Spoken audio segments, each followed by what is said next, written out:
저는 그 발표를 맡은 우진영입니다. 네, 일단 바로 목차부터 설명해 드릴게요. 일단은 저희가 오늘 다루게 될 그 데이터 과정에서 사용할 포리움과 매플로립이라는 그 주된 라이브러리를 먼저 소개해 드릴 거고, 그 다음에 지오코딩이라는 게 있는데 이게 되게 생소하실 것 같아서 따로 구분을 지었어요. 그래서 지오코딩 설명해 드리고, 그 다음에 저희가 오늘 맡게 된 데이터 그래프와 그래프 그리기를 순서대로 설명해 드리겠습니다. 첫 번째로 라이브러리입니다. 일단은 포리움이라는 걸로 시작하는데, 이 단어는 지도 데이터의 위치 정보를 시각하기 위한 라이브러리입니다. 한마디로 말해서 그 지도에 이제 데이터 같은 게 주어지면 이거를 이제 내가 어느 위치에 있냐 이런 것들을 나타내기 위한 라이브러리라 생각하시면 되고, 이제 여기에 써져 있는 그 글들은 어떻게 이게 생겼냐라는 건데,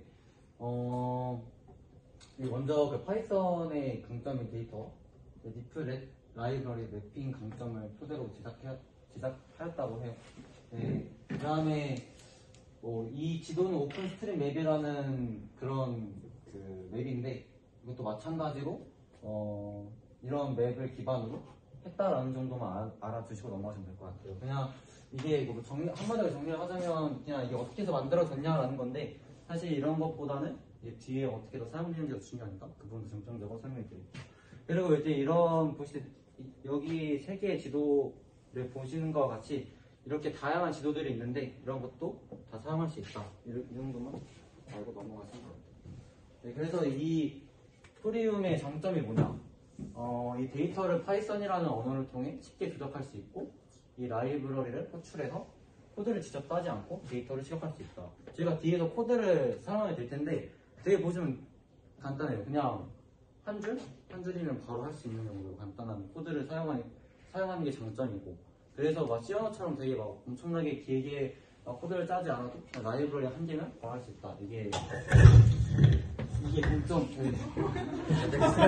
이게 장점이에요. 이게 장점이고, 근데 단점은 이렇게 좋은 포리움 라이브러리가 있는데 망했다.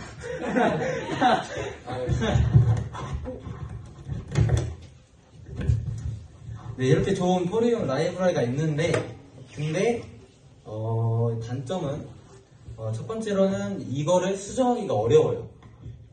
왜냐하면, 그러니까 왜 작업 같은 거를 한다면, 제가 한번 봐봤거든요. 검색해서 찾아봤는데 되게 코드가 길어요. 근데 이런 거에서 한 개만 실수가 나도 당연히 오류가 생기겠죠. 이런 것 때문에 이게 뭐 한 번 실수를 하면 이게 써져 있는 것처럼 HTML 작업본이 다 날아갈 수가 있다. 그러니까 좀 되게 예민한 단점으로 꼽히고, 그 다음에 그래서 따라서 이 포리움은 방대한 양의 데이터를 시각하는 용도로만 사용하는 게 적합하다. 네, 이렇게만 알고. 그래서 이제 바로 코드를 같이 한번 볼게요. 이게 저희가 다룬 코드인데, 이제 다 다른 것보다 이제 그 박스친 6번, 7번, 10번만 위주로 보시면, 이게 위도 경도를 이제 포리움 이거를 이제 선언하거든요. 네, 이 라이브러리 선언하고 위도 경도만 추가하면 끝이에요. 예, 단순하죠. 그래서 이게 장점이라고 말씀드린 이유입니다. 네, 그리고 이제 7번 같은 경우에는 그냥 이거 파일에 넣는다라는 거고, 10번은 좀 더 자세히 보시면 되는데, 10번도 마찬가지로 그 6번과 코드는 똑같지만 안에 세부 조건 같은 걸 넣을 수가 있어요. 그래서 저희가 그 그래프 그릴 때도 그냥 그래프 파이 그래프로 하냐, 막대 그래프로 하냐 이런 식으로만 해도 되지만, 그 안에 뭐 더 세부적인 색깔을 넣을 수 있고, 다양한 조건들을 추가할 수 있어요, 라이브러리. 그런 거랑 마찬가지로 이 라이브러리 또한 안에 세부적인 조건들을 추가할 수 있어요. 그래서 궁금하신 분들은 찾아보시면 좋을 것 같습니다. 네, 그 다음에 매트플랩에 대해서 설명을 해드릴게요. 이 매트플랩은 파이썬에서 그래프를 그려주는 라이브러리예요. 그래서 이거 설치하는 거는 PIP 명령어를 사용해서 설치하면 되고, 이게 오른쪽 보이는 그 그림처럼 다양한 그래프들을 지원한다라는 거를 알고 넘어가시면 될 것 같아요. 저희가 책에서나 오늘 설명해드릴 그런 그래프들은 막대 그래프나 파이 그래프 정도, 이 정도밖에 안 되는데, 근데 그 외에도 나중에 뭐 실무에 가거나, 그랬을 때 더 많은 그런 그 그래프들을 사용할 수 있다. 네. 그리고 이 매트플랩의 사용 용도는 데이터 분석 이전에 데이터 이해를 위한 시각화나 데이터 분석 후에 결과를 시각화하기 위해 사용됩니다. 한마디로 말해서 그냥 시각화에 이 매트플랩이 사용된다고 아시면 될 것 같아요. 그래서 이 매트플랩의 장점은 뭐냐, 이 그래프의 세부적인 부분까지 조정이 가능하기 때문에 필요한 영역을 수정해서 그릴 수 있다. 이게 장점이고, 단점은 이 매트플랩을 사용하는 것보다 다른 그런 패키지를 이용하면 더 적합하거나 아니면 더 상호작용이 가능한 그래프들을 그릴 수 있어서 이 매트플랩 사용하는 것보다 다른 패키지를 사용할 수 있는 그런 여건들이 많기 때문에 이런 게 조금 단점으로 꼽히긴 해요. 그 다음에 이제 지오 코딩에 대해서 설명을 해드릴게요. 이 지오 코딩은 뭐냐라고 하면 이 주소나 산, 호수 이름 등 그러니까 고유명칭을 가지고 위도, 경도의 좌표값을 얻는 것을 말합니다. 한마디로 말해서 뭐 세종대학교 이름 하나만으로 위도랑 경도 좌표값을 알 수 있는 뭐 그런 것을 말하고, 그 밑에 그 리버스 지오 코딩이라는 게 있는데 그건 반대로 위도랑 경도가 있으면 주소값을 얻을 수 있는 것을 말해요. 네, 그래서 사용하는 방법은 이렇게 쭉 써놨는데 그냥 구글 스프레드시트 부각 기능을 이용해야 된다고 하고 그냥 파이썬 패키지를 이용해서 똑같이 까면 돼요.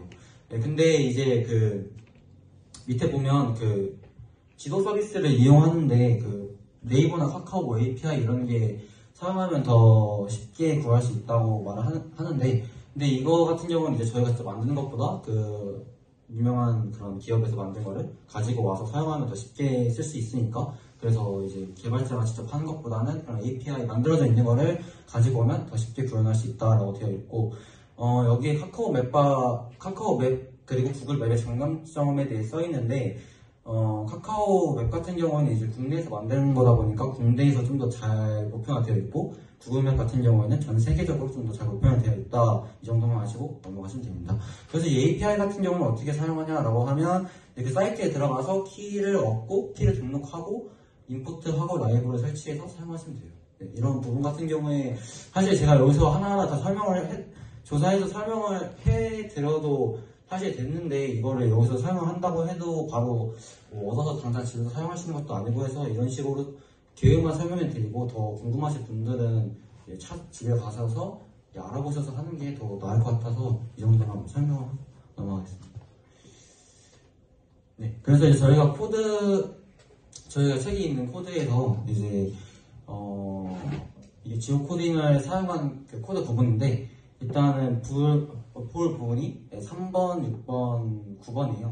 그래서 아까 말했듯이 그 3번 줄에서 아까 그 주소를 가져온다 했잖아요. 그래서 어드레스라는 변수 안에 그 주소를 고유 주소를 가지고 오고, 네, 그 다음에 6번은 아까 그 키 가져온다고 했잖아요. 그래서 6번에서는 키 가져오고, 9번 같은 경우에는 그 다음에 이제 그 get geocoder라는 그 라이브러리 사용하면 바로 얻을 수가 있어요. 네, 이것 또한 그 라이브러리 하나 코드로 인해서부터 할 수 있는 거기 때문에 네, 되게 간편하게 사용할 수 있는 장점이 있습니다. 그래서 그 나머지 뒤에 같은 경우에는 되게 한번 봤는데 그냥 뭐 위도 좀 더 잘 설정하고 그 다음에 이거를 지도에 어떻게 표시하고 이런 것들이에요. 그래서 일단 중점적인 코드 부분만 가져왔기 때문에 이 정도만 아시고 넘어가면 될 것 같아요. 그래서 이거를 실행했을 때 결과는 뭐 이런 식으로 네, 나타내집니다. 그 다음에 데이터 그룹화에 대해서 설명해 드릴게요.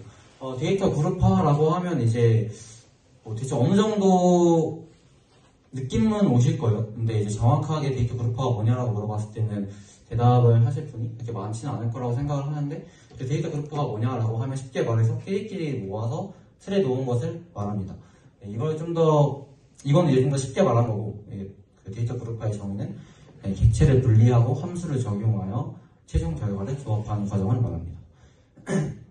그래서 파이썬은 이 데이터 그룹화를 어떻게 하냐라고 하면 이 그룹바이라는 함수를 통해서 데이터를 그룹해서 나타내시는 그런 작업을 합니다. 네. 그래서 이 그룹화를 하는 이유는 한마디로 말해서 더 효율적으로 나타내기 위해서 한다고 생각하시면 돼요. 사실 그냥 딱 직관적으로 알 수 있듯이 이렇게 되게 난잡한 이런 표를 되게 단순하게 세 가지의 브랜드로 나타내서 보여준다고 하면 되게 효율적으로 볼 수도 있고 되게 한꺼번에 이게 보이잖아요. 되게 저희가 쉽게 사용할 수 있는 그런 이유이기 때문에 그래서 그룹화를 합니다. 네, 이 그룹화를 하는 코드는 뒤에서 그래프를 나타낼 때 좀 더 자세히 설명을 해드릴게요. 그래서 그룹화는 넘어가겠습니다. 네, 그 다음에 그래프 그리기입니다. 그래서 먼저 그래프를 그릴 때에는 매트플랩을 먼저 선언을 하고 그 다음에 이 그래프에 사용할 색상을 설정을 하는데 이것 또한 옵션이기 때문에 뭐 하셔도 되고 안 하셔도 되는 부분인데 뭐 가장 먼저 해야 될 거는 이제 매트플랩을 선언해야 되는 거는 일단은 구성적으로 하셔야 됩니다. 그 다음에 아까 말한 그룹화 하기를 일단 여기서 설명을 해드릴 건데 그룹화라는 코드를 사용하면 이제 그 같은 값을 하나를 묶어서 그룹별로 나타내주는 거를 해요. 그래서 일단 저희 책 기반에서는 그 브랜드별로 값을 묶었거든요. 그래서 그 아래 사진에서 이런 식으로 나타내줘요. 이게 브랜드인데 이렇게 쭉 보시면 이게 현재는 이게 한 개의 브랜드가 나타내져 있는 게 쭉 있거든요. 이렇게 쭉 있는 그런 그 매장을 그 브랜드라는 그 브랜드별로 값을 묶어서 그룹화를 합니다. 그러기 위해서 코드는 15줄을 보시면 되는데 myframe.groupby 하고 그다음에 브랜드 아까 브랜드별로 값을 묶었다고 했으니까 이런 식으로 값을 묶어서 그룹화를 하면 아까 그 20줄에 보이시는 저런 결과가 나와요. 네. 그래서 되게 이것도 간편하죠. 네. 이런 식으로 그룹화를 하면 됩니다. 그 다음에 이제 저희가 그래프 그리기에 대해서 설명을 해드릴 건데 그래프 그리기는 이제 총 두 가지가 있더라고요. 첫 번째가 책에서는 두 가지가 있더라고요. 파이 그래프랑 막대 그래프에 대해서 일단 설명이 나와 있는데 이거를 사용할 때는 이 라이브러리를 먼저 사용합니다. 그래서 그 PLOT라는 이거를 사용을 해서 그 안에다가 조건을 넣고 그렇게 해서 사용하면 되는데 여기 있는 그런 그 안에 세부 글자를 옆으로 가져왔는데 일단 먼저 kind라고 하면 일단 종류예요. 그래서 이제 어떤 그래프를 사용할 거냐라고 했는데 저희는 일단 파이라고 써져 있는 거 보이죠? 그래서 저희는 파이 그래프를 사용할 거고 이 레전드라는 게 이제 법례를 추가하는 옵션인데 이 법례 같은 거는 이런 이 그래프를 되게 뭐 단순하게 요약해놓은 그런 거를 말해요. 그러니까 뭐 여기 국내 처갓집, 내내 페리카가 이렇게 나와 있는데 이렇게 조그맣게 박스 쳐져가지고 뭐 국내 처갓집, 내내 페리카 이런 식으로 나타내져 있는 게 법례라고 생각하시면 되고 오토팩인가? 이거 같은 경우에는 이제 분류를 표시해주는 그런 코드. 그 다음에 컬러 같은 경우에는 아까 컬러 선언했는데 파이 조각의 색상을 표현해주는 그런 코드라고 생각하시면 돼요. 그러니까 이거 말고도 더 많은데 여기에 있는 것만 먼저 설명해드렸어요. 그래서 나중에 사용하실 때는 이거 말고도 더 내가 어떤 기능을 넣고 싶다라고 하면 그때 찾아서 사용해주면 충분히 사용할 수 있다. 그리고 마찬가지로 이제 막대 그래프인데 이 막대 그래프도 마찬가지예요. 그래서 이제 카인드와 로테랑 타이틀에 이제 저희가 여기 코드에 나타나 있는데 그래서 똑같이 이것도 카인드에서 가로 막대라는 거를 설정해놨고 그 다음에 뭐 이거를 얼마큼 회전시킬 거냐 이렇게 설정해놨고 그 다음에 제목도 나타낼 수 있게 다 지정을 해놓은 코드라고 보시면 될 것 같습니다. 그래서 그래프 그리기 같은 경우에는 되게 코드가 단순하니까 그래서 사용 방법만 아시고 좀 더 디테일하게 더 하고 싶은 코드 같은 경우에는 더 되게 많아요. 그래서 하나하나 설명해드리기는 좀 그렇고 찾아서 보시면 될 것 같아요. 네. 그래서 저희가 일단은 그 책 내용은 여기까지로 다 끝났는데 저희가 오늘 발표에서 어떤 내용을 담으면 좋을까라고 고민을 해봤어요. 그래서 사실 이제 좀 더 코드에 집중을 해서 다 하나하나 코드를 제대로 분석해서 설명을 해드릴 수도 있고 여러 가지 방법이 있었지만 저희가 좀 더 중점적으로 말씀드리고 싶은 부분은 일단 저희가 이걸 왜 하는지에 대해서 좀 더 설명을 해드리면 그 부분이 좀 더 여기서 들으시는 분들이 더 이해가 잘 될 것 같아서 좀 더 원론적인 부분으로 이제 왜 이거를 하냐라는 부분에 대해서 좀 더 준비를 해왔습니다. 그래서 일단 데이터 시각화에 대해서 좀 더 설명을 해드릴게요. 일단 데이터 시각화는 차트, 그래프 또는 맵과 같은 시각적 요소를 사용해서 데이터를 표시하는 프로세스를 말합니다. 아까 보셨듯이 이런 데이터를 시각화를 하면 이런 눈에 딱 한눈에 들어오죠. 이런 것들을 이제 말하는 게 데이터 시각화예요. 그래서 이런 데이터 시각화를 하면 이점들이 당연히 있으니까 데이터 시각화를 많이 하겠죠. 일단은 전략적 의사결정 가능, 빠르고 효과적인 의사결정을 내리기 가능하다라고 되어 있는데 사실 되게 당연한 말이라고 생각을 합니다. 되게 데이터가 이렇게 글자로 이렇게 쭉 있는 것보다는 되게 그 표나 이런 걸 정리를 하면 되게 깔끔하고 한꺼번에 눈에 보기 좋잖아요. 저희가 PPT를 만들 때 이런 표 같은 거를 만드는 거 같은 이유라고 생각을 해요. 그런 것처럼 이제 빠르고 효과적인 의사결정을 내릴 수 있다. 네. 그렇기 때문에 이제 이러한 빠르고 효과적인 의사결정을 내리다 보면 패턴을 식별하고 추세를 찾고 인사이트를 얻어서 경쟁에서 앞서 나갈 수 있기 때문에 이 데이터 시각화는 되게 중요하다라고 생각을 하고 가장 기본 중에 기본이라고 생각을 해요. 네, 그 다음에 데이터 시각화가 중요한 이유는 이점이랑 되게 비슷한데 이건 한번 보시면 될 것 같아요.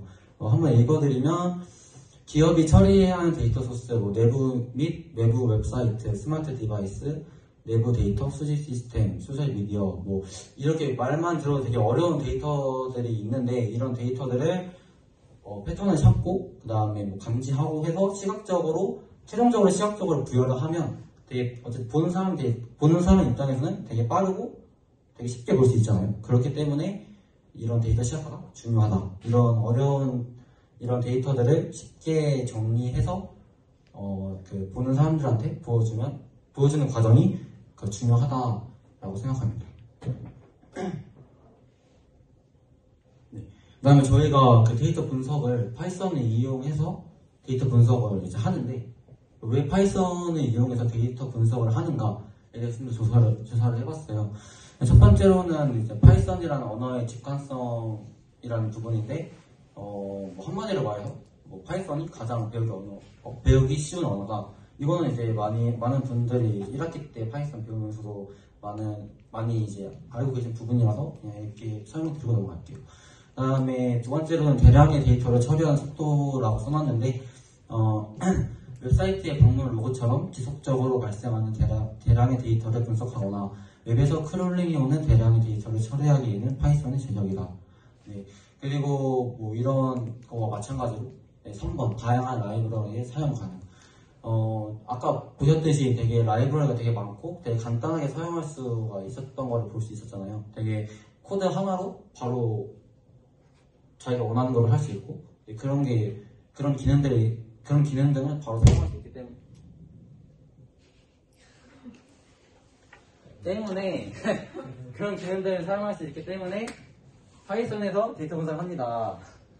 네. 안되네. 네, 이제 마지막이에요.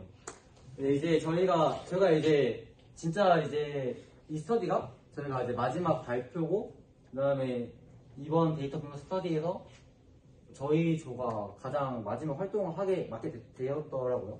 그래서 이제 좀 더 저희 조끼리 얘기를 하다가 이제 얘기를 한 게 우리가 초반에 이제 여러분들께 데이터 분석 스터디를 열겠다라고 이제 시작을 하고 그다음에 데이터 분석을 우리가 왜 해야 되는지 그때는 이제 3학년 때 기계학습이나 인공지능 이런 거에 대해서 설명을 드렸어요. 이제 당장 다가올 거에 대해서 도움이 된다라고만 이제 설명을 드렸는데 저희가 일단 배워봤잖아요. 배워보고 실전에서 사용할 만큼 배우진 않았지만 어느 정도 이제 데이터 분석 조금이라도 발열을 담가봤다. 요 정도 이제 해봤다고 생각을 합니다. 네. 그렇기 때문에 좀 더 이제 실무적인 그런 측면에서 이제 데이터 분석 스터디를 우리가 왜 했냐 이런 거로 저희가 좀 더 생각을 해보고 그다음에 조사를 하고 저희 생각을 좀 담아봤어요. 그래서 이 부분은 간단히 요약을 해서 설명을 드리는 것보다 직접 제가 다 하나하나씩 읽어서 설명을 읽어드릴게요. 그래서 한번 들어보시면서 이게 진짜 내가 뭐 엄청나게는 아니지만 뭐 조금이라도 그 공감이 간다라고 생각이 됐으면 좋겠습니다. 네. 일단 첫 번째로는 분석 실무 역량 제고입니다. 딱딱한 프로그래밍 언어로서 파이썬이 아니라 분석 실무에서 접하는 다양한 문제를 이해하고 직접 해결해보는 경험을 통해 실무에서 파이썬 사용 역량을 제고하는 기회를 만들어준다. 두 번째, 프로세스 이해. 실제 분석을 할 경우에 대부분의 시간을 전처리와 데이터 이해, 탐색의 대부분의 시간을 사용한다는 것을 체감하고 실제 실무에서 분석 프로세스를 이해할 수 있다. 세 번째, 소프트 스킬의 중요성 이해. 분석 스터디를 통해서 혼자 공부하는 것에서 그치지 않고 함께 소통하며 분석자로서의 능력을 기를 뿐만이 아니라 마인드셋이나 태도, 원칙 등도 자연스럽게 취득할 수 있다. 네, 저희는 이렇게 세 가지를 요약해서 데이터 분석 스터디를 우리가 왜 했는지에 대해서 알아보았고 여러분들도 꼭 이게 아니더라도 비슷하게 느꼈으면 좋겠습니다. 네, 이상 다시 마치겠습니다. 감사합니다.